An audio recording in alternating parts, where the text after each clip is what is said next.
तो ये कहानी है एक फिशरमैन जॉन की, जो अपनी छोटी सी बोट लिए फिशिंग करने के लिए निकल चुका है। लेकिन थोड़ी ही दूर जाने पर उसके साथ कुछ अजीब होता है। समुद्र में चारों तरफ फोग यानी धुंध फैल जाती है और दूर दूर तक उसे कुछ नजर नहीं आता। काफी टाइम वो इसे धुंध में सरवाइव करता है और फिर दूर उसे एक बोट दिखाई देती है। हैरानी की बात थी, उस बोट के अंदर कोई एक इंसान भी उसे नजर नहीं आ रहा था। वो अब उसे चेक करना चाहता है, इसीलिए वो अपनी बोट को एक रस्सी से अच्छी तरह इस बड़ी बोट के साथ बांधता है और अंदर चेक करने के लिए चला जाता है। वहाँ जाकर उसे शौक लगा ये देखकर कि इस बोट में कोई इंसान नहीं। हालांकि वहाँ पे सब चीजें बिल्कुल नॉर्मल थी, यहाँ तक कि खाना भी वहाँ फ्रेश मौजूद था। इंसानों के होने के सारे असरात तो थे यहाँ पर, लेकिन इंसान नहीं थे। अब जॉन बोट स्टार्ट करने की कोशिश करता है, लेकिन उसे पता चलता है कि बोट का इंजन तो खराब है। उसे हैरानी हुई थी, इतनी बड़ी बोट, वो भी इतने बड़े समुद्र में अकेली। दूरबीन लिए वो आसपास इन्वेस्टिगेशन करने की कोशिश करता है कि शायद इस बोट के मालिक यही कहीं करीब ही हो और छोटी बोट के जरिए फिशिंग करने गई हो, लेकिन धुंध इतनी थी कि उसे कुछ नजर नहीं आया। अब जॉन वापस कंट्रोल रूम के अंदर जाता है और वहाँ से रेडियो मैसेजर ऑन करके हेडक्वार्टर में मैसेज देता है कि ये एक बोट यहाँ समुद्र में फंसी हुई है, अगर कोई मुझे सुन रहा है तो प्लीज मुझे जवाब दे। ये सब करने के बाद उसने फैसला कर लिया था कि वो तो अपनी ही बोट में जाएगा। और जैसे ही वो ऊपर आया तो ये देखकर हैरान हो गया कि उसकी बोट वहाँ से गायब हो चुकी थी। हालांकि उसने बोट को अच्छे तरीके से बांधा भी था। उसकी अपनी बोट के गायब होते ही एक और अजीब काम उसके साथ ये हुआ कि यहाँ से सारी धुंध भी हट गई। आसमान बिल्कुल साफ हो गया। दोपहर का वक्त था, वो अब इसी शिप में वापस आ गया। अब क्योंकि वो खुद इस बोट में फंस चुका था, इसलिए वो मैप के जरिए अपना रास्ता ढूंढने की कोशिश करता है और ये पता चलाने की कोशिश करता है कि अब वो है कहाँ और उसे अपने घर वापस जाने के लिए कौन सा रास्ता लेना होगा। मसला एक और भी था ना, इस बोट का इंजन भी खराब था। अगर उसे अपनी जान बचानी थी तो किसी तरह इस बोट को चलाना था। वो अब इंजन ठीक करने की कोशिशों में लग जाता है। इसी बोट से टूल बॉक्स ढूंढता है और थोड़ी ही देर की कोशिश के बाद वो इसके इंजन को ठीक करने में कामयाब हो भी गया। ये उसके लिए बहुत बड़ी अचीवमेंट थी। अब बोट काम कर रही थी, वो इस बोट को कहीं भी ले जा सकता था, लेकिन रास्ता तो समझ आए, इसलिए वो दोबारा कंट्रोल रूम से कांटेक्ट करता है, लेकिन कोई भी उसे जवाब नहीं देता। फिर बेचारा दोबारा ऊपर आ जाता है और ऊपर आते ही उसे वॉशरूम जाने की जरूरत पड़ जाती है। कोई देख तो रहा नहीं था उसे। नीचे जाने की बजाय वो समंदर में ही काम करने का डिसाइड करता है, लेकिन तभी अचानक कोई उसे पीछे से धक्का दे चुका था, जिसकी वजह से वो गिर गया। वो पानी में भी डूब सकता था, लेकिन रेलिंग को पकड़कर उसने बड़ी मुश्किल से अपनी जान बचाई। हवा का प्रेशर भी इतना तेज था कि उससे वापस आना भी मुश्किल हो गया। अब बस वो डूब ही जाता, लेकिन वो हिम्मत नहीं हारता और रेलिंग को पकड़े पकड़े ही इस बोट के अंदर वापस आ जाता है। इस सारे चक्कर में उसका काम नहीं हो पाया था, इसलिए वो नीचे टॉयलेट में गया। जाते ही किसी ने जोर से उसका दरवाजा बंद कर दिया। इस चीज पे जॉन ने ज्यादा ध्यान नहीं दिया, क्योंकि उसे लगा था शायद हवा के प्रेशर की वजह से बंद हुआ है। लेकिन जैसे ही वो फारिग होकर पीछे मुड़ा तो दरवाजा लॉक था, वो भी बाहर से। अब इस दरवाजे को वो हर जगह से खोलने की कोशिश करता है, अपने पॉकेट से कॉइन निकाल कर खोलने की भी कोशिश करता है, लेकिन ये चीज कामयाब नहीं हुई। उसका दिमाग खराब होता जा रहा था। उसे लगने लगा कि कोई शिप में है जो उसके साथ एक गंदी गेम खेल रहा है और उसे टॉर्चर कर रहा है। वो जोर जोर से चिल्लाने लगा, प्लीज जो भी हो खोल दो ये दरवाजा, मैं यहाँ किसी चोरी के मकसद से नहीं आया था, मेरा यकीन मानो, मैं तो सिर्फ चेक करने आया था। उसका इतना सब कुछ कहने के बावजूद भी किसी ने उसकी बात का कोई जवाब नहीं दिया। अब उसे जो भी करना था खुद ही करना था। वो यहाँ कैबिन खोलता है तो एक शॉकिंग चीज उसे ये दिखाई देती है कि कैबिन के अंदर खून लगा था। थी तो ये डरा देने वाली बात, लेकिन वो ध्यान नहीं देता और यहाँ से कैंची निकाल कर दोबारा दरवाजा खोलने की कोशिश करता है और एक और मर्तबा नाकाम हो जाता है। अब ये बोट भी लगातार चल रही थी। जॉन उकता चुका था। अचानक उसे ऊपर विंडो दिखाई देती है, जिस विंडो से निकलकर वो आसपास देखता है तो दूर उसे कार्गो शिप आती दिखाई देती है। उसने देखा कि कार्गो शिप की डायरेक्शन बिल्कुल उसकी शिप की तरफ है। अगर कार्गो शिप यहाँ आई तो उसकी शिप तबाह हो जाएगी और वो मर जाएगा। अपनी जान बचाने के लिए वो कार्गो शिप को कोई सिग्नल देना चाहता था, पर कैसे देता? वो फंसा हुआ था यहाँ पर। अपनी शर्ट निकाल कर वो कार्गो शिप को सिग्नल देता है, लेकिन कार्गो शिप का कोई भी इंसान उसे देख नहीं पाया। अब उसे किसी तरह अपनी जान बचानी थी तो अपनी इस शिप को रोकना था,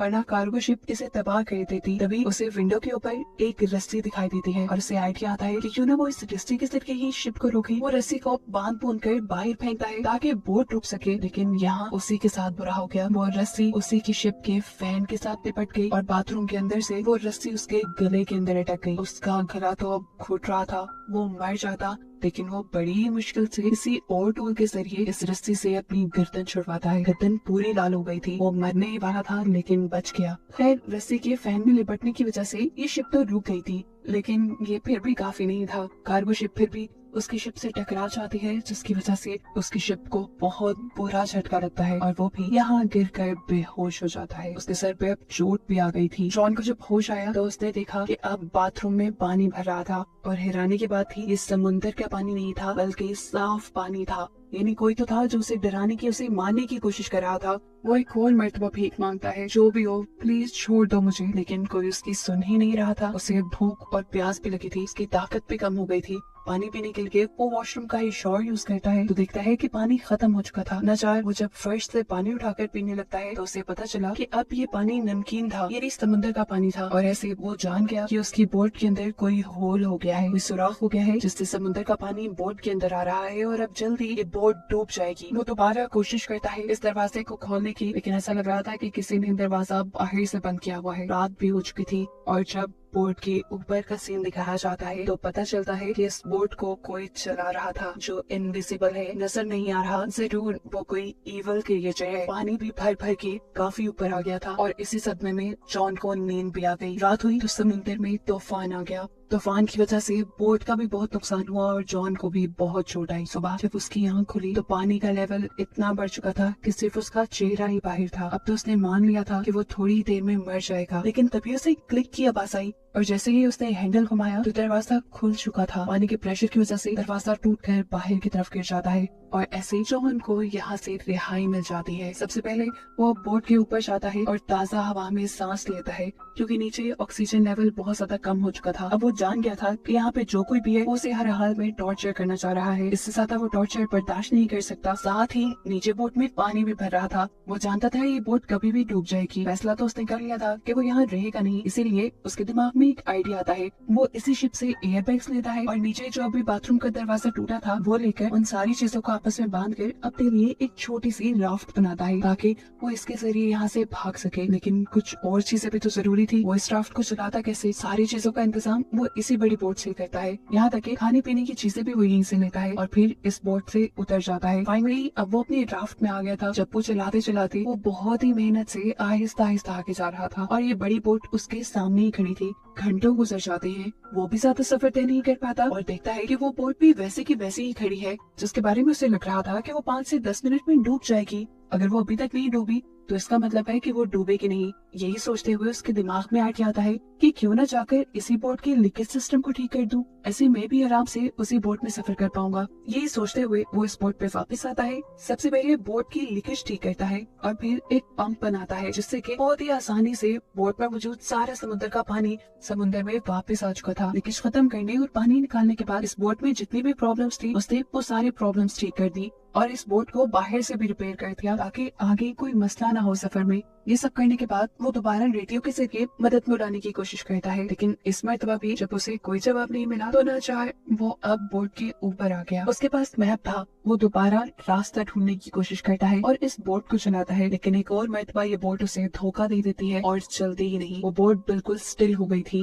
वही पानी में रुक गई थी और ये चीज उसे टेंशन में डाल गई। अब वो बिल्कुल तंग आ चुका था। इतने में ही उसे दूर एक और शिप आती दिखाई देती है और वो जल्दी से अपनी जान बचाने के लिए अपनी ही बनाई हुई छोटी सी राफ्ट के जरिए उस दूसरी शिप पे जाने का फैसला करता है। और जैसे ही वो अपनी राफ्ट लेकर उसके लिए निकलता है तो ये शिप खुद ब खुद चल जाती है और इतनी तेजी से उसका पीछा करने लगती है कि उसे लग रहा था कि ये शिप उसे कुचल कर मार ही देगी। वो अपनी स्पीड और बढ़ा देता है, लेकिन कोई फायदा नहीं था क्योंकि उस बड़ी शिप ने अपनी स्पीड और भी ज्यादा तेज कर ली थी। और इससे पहले कि अब ये शिप उसे टकरा जाती, वो अपनी राफ्ट के ऊपर से जंप कर देता है और तैरते हुए दूसरी बोट तक जाने का डिसाइड करता है। लेकिन इतने में वो दूसरी बोट जा चुकी थी और ये देखकर वो समझ गया कि इस बोट पे कुछ तो इवल है जो उसे अपने से दूर नहीं जाने दे रहा। उसने सोच लिया था कि चाहे वो पानी में मर जाएगा लेकिन उस बोट में नहीं जाएगा। शाम होने तक वो पानी में ही तैरता रहा, लेकिन अब पानी का टेम्परेचर बहुत ज्यादा गिर गया था। पानी बहुत ठंडा था और नीचे डॉल्फिन्स भी थी। अब सर्दी से बचने के लिए वो दोबारा बोट पे आ जाता है। तबीयत उसकी इतनी खराब हो गई थी कि उसने कुछ नहीं सोचा और जाकर ब्लैंकेट लेके रूम में सो गया। सुबह में जब उठा तो उसने दोबारा यहाँ से बाहर निकलने का फैसला किया, लेकिन अब उसके रूम का दरवाजा भी बंद हो गया था।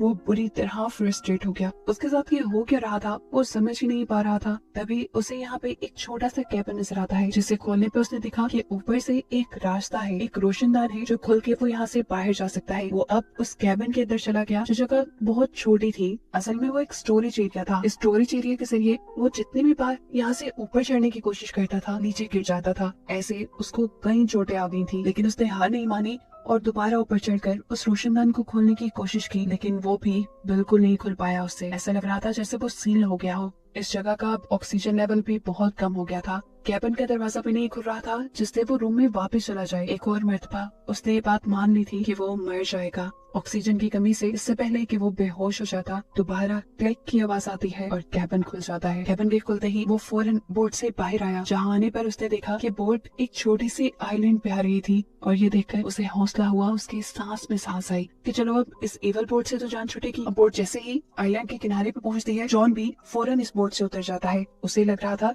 कि इसी आइलैंड पे कोई इंसान है जो उस बोट को कंट्रोल कर रहा था और जॉन को टॉर्चर कर रहा था। करीब पड़ा, उसने एक रॉड उठा लिया उस आदमी को मजा चखाने के लिए। लेकिन जैसे जैसे उसने इस आइलैंड को एक्सप्लोर किया तो वो शॉक रह गया कि इस आइलैंड पे तो इंसान का नामो निशान नहीं था। एक और मर्तबा परेशान होकर वो इस आइलैंड से जब बाहर निकला तो एक नए मंजर ने उसे परेशान कर दिया। वो बोट जो उसे यहाँ लेकर आई थी, अब उसी के सामने वो दोबारा चल रही थी, जैसे वो अपना एक दूसरा शिकारी ढूंढने जा रही हो। और ये देखते हुए जॉन को 100% यकीन हो गया कि उस बोट का और इस आइलैंड का कंट्रोल 100% इवन एनर्जीज के हाथ में है। उसे यहाँ से निकलना था, उसकी एक जिंदगी थी। कुछ छानबीन करते हुए वो इस आइलैंड की सबसे ऊंची जगह पे चला जाता है तो उसे करीब एक दूसरा आइलैंड भी दिखाई देता है जिसपे क्या हो रहा था उसे नजर नहीं आया। तब घूमते घुमाते वो आइलैंड की पिछली तरफ आ गया, जहाँ आने पर वो शॉक रह गया क्योंकि ये वही जगह थी जहाँ से जॉन ने मूवी के स्टार्ट में अपना सफर शुरू किया था। और यहाँ पर उसकी बोट भी पहले की तरह ही बंधी हुई थी और इस जगह पर अब पहले की तरह इंसान भी थे। ऐसा लग रहा था कि जैसे कुछ हुआ ही ना हो। जॉन ने सब देखा, उसका वो बुरा सपना हो,